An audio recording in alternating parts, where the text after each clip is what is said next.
Après une brève rupture, Emily et Matthew ont décidé de se remettre ensemble et ont découvert qu'il attendait un bébé. Le couple s'est marié, a eu le bébé et était heureux jusqu'à ce que les gens commencent à se demander pourquoi leur enfant ne ressemblait en rien à son père. Matthew a exigé un test, et Emily n'a pas eu d'autre choix. Mais ensuite, il a révélé la raison choquante pour laquelle il en avait besoin. Les mains d'Emily tremblent alors qu'elle tient l'enveloppe dans ses mains. Elle contenait les résultats du test ADN qu'ils venaient de faire pour leur fils, Alexander. Des larmes se sont accumulées dans ses yeux, et elle ne voulait pas ouvrir l'enveloppe. Matthew était à côté d'elle, essayant de lui apporter un peu de réconfort, mais il s'inquiétait aussi. Finissons-en avec ça, Emily. Nous avons fait le test. Nous devons savoir, a-t-il finalement dit. Tu voulais faire le test. Je t'ai déjà dit qu'il y a de grandes chances que tu ne sois pas le père d'Alexander. Pourquoi avons-nous besoin d'en être sûrs ? A-t-elle demandé d'une voix tremblante. Je ne sais pas, murmure Matthew, en baissant les yeux. Est-ce important ? Tu l'as élevé pendant 5 ans. Si est-il notre fils, insiste Emily en regardant son mari avec ses yeux tristes.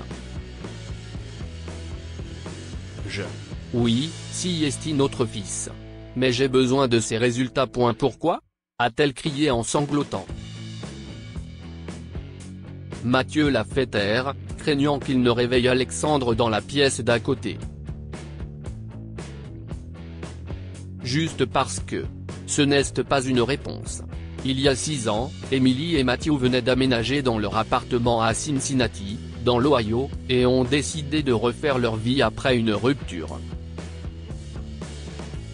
En fait, ils ont eu un désaccord et ont mis fin à leur relation, mais après avoir fréquenté quelques personnes, ils ont réalisé qu'ils s'aimaient toujours tendrement.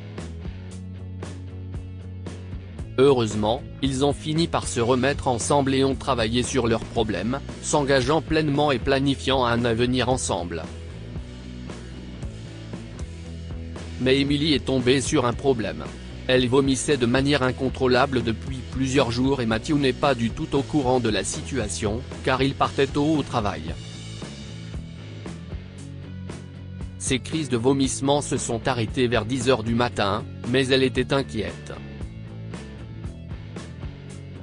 Tout le monde sait ce que ce genre de vomissement peut signifier.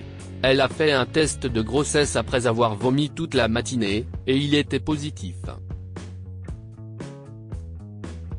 Elle était enceinte, ce qui ne serait normalement pas une mauvaise nouvelle. De plus, son petit ami avait déjà exprimé le désir de fonder une famille. Toutefois, le problème était qu'Emily entretenait une relation avec un autre homme pendant leur courte rupture. Il y avait alors une chance que le bébé ne soit pas de Matthew, et il devait le savoir. Quoi qu'il en soit, Emily a annoncé la nouvelle à Matthew le soir même, et il était fou de joie, il a sauté et l'a serré dans ses bras. Ils ont même fait la fête comme jamais ce soir-là et ont prévu de se marier rapidement avant l'arrivée du bébé. Elle n'a donc pas eu le courage de parler de la chose qui lui trottait dans la tête. Ils se sont rapidement mariés et ont eu leur fils, Alexander. Et Matthew n'a jamais remis en question sa filiation jusqu'à il y a quelques semaines. Sa famille s'est réunie pour Thanksgiving, et l'un de ses oncles a mentionné qu'Alexander ne ressemblait en rien à Matthew. Au début, son mari n'avait pas du tout l'air inquiet, mais Emily l'a surpris à le fixer d'un air pensif le reste de la soirée. Le lendemain, lorsqu'il était seul, ils ont alors abordé le sujet et Emily avait fondu en larmes. Matthew savait qu'elle était sortie avec des hommes et qu'il avait fait de même, mais l'idée qu'Alexander ne soit pas son fils biologique l'inquiétait. Finalement, après quelques semaines de débats et d'inquiétudes, il lui a demandé de faire un test ADN. C'était difficile de dire oui, mais il n'y avait pas d'autre option. Maintenant, ils étaient assis dans leur lit tandis qu'Alexander dormait dans sa chambre. Ils essayaient de trouver le courage d'ouvrir l'enveloppe où il y a les résultats du test, et Emily avait besoin de savoir pourquoi c'était si important. S'il te plaît, dis-moi pourquoi c'est si important de découvrir la vérité. Tu devais savoir que c'était une possibilité quand on s'est mis ensemble. Parfois, les accidents arrivent. Ce n'est pas si grave. C'est un gros problème, a crié Matthew, ne se souciant plus de réveiller son fils. Mais il a pris une profonde inspiration après avoir vu Emily tressaillir. C'est très important, Emily. Les paroles de mon oncle à Thanksgiving ne sont pas tombées du ciel. Que veux-tu dire? Toute ma famille a fait des commérages à ce sujet pendant 5 ans, a révélé Matthew. Les yeux d'Emily se sont agrandis. Il y a des tonnes de ragots parmi mes cousins. J'ai fait de mon mieux pour te protéger de leur médisance, et j'ai réussi. Mais ils ont encore eu l'audace de venir me voir et de me remplir la tête avec leurs fausses inquiétudes sur la paternité. La vérité, c'est que je m'en fiche. Alexander est mon fils, quoi qu'il arrive. Alors pourquoi avons-nous fait un test si ça ne t'intéresse pas? Parce que j'ai entendu l'enfant de mon cousin se moquer d'Alexander à Thanksgiving, déclare Matthew, révélant une autre nouvelle choquante. Quoi? Oui, ma famille a tellement fait de commérages à ce sujet qu'un enfant de 10 ans a l'impression de pouvoir intimider un enfant beaucoup plus jeune. C'était une chose quand ça ne l'affectait pas. Mais maintenant, Alex en souffre, a-t-il poursuivi et s'est mis à pleurer.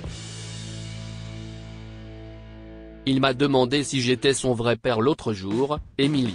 Nous avons besoin de ces résultats pour faire taire les gens une fois pour toutes. Oh mon Dieu, a soufflé Emily. Je ne peux pas croire que tu aies traversé ça tout seul.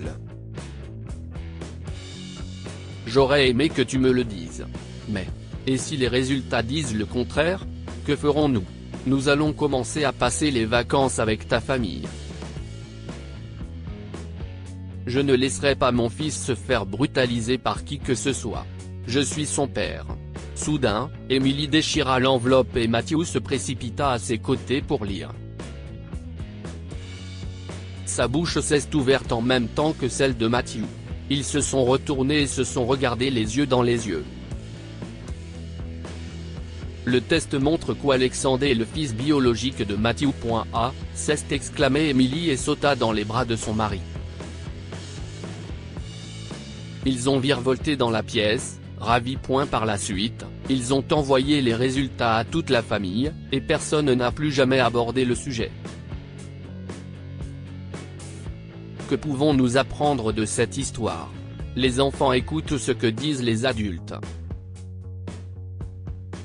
Le cousin de Mathieu avait colporté des ragots autour de son enfant, et c'est pour cela qu'Alexandre a été malmené. Faites attention à ce que vous dites sur les enfants. La vérité vous rendra libre. C'est un cliché pour une raison. Il est préférable de découvrir la vérité, et vous pourrez alors mettre fin à tout malentendu. Partagez cette histoire avec vos amis. Elle pourrait illuminer leur journée et les inspirer. Lire aussi, une femme en deuil étonnée de découvrir le test de paternité de son mari après son décès. Cette histoire est inspirée par l'histoire d'un de nos lecteurs et écrite par un rédacteur professionnel. Toute ressemblance avec de véritables noms ou lieux est une pure coïncidence. Toutes les images sont utilisées uniquement à des fins d'illustration. Partagez votre histoire avec nous. Elle changera peut-être la vie de quelqu'un. Si vous souhaitez partager votre histoire, envoyez-nous un mail à info@amomama.com. Abonnez-vous à Amomama sur Google News.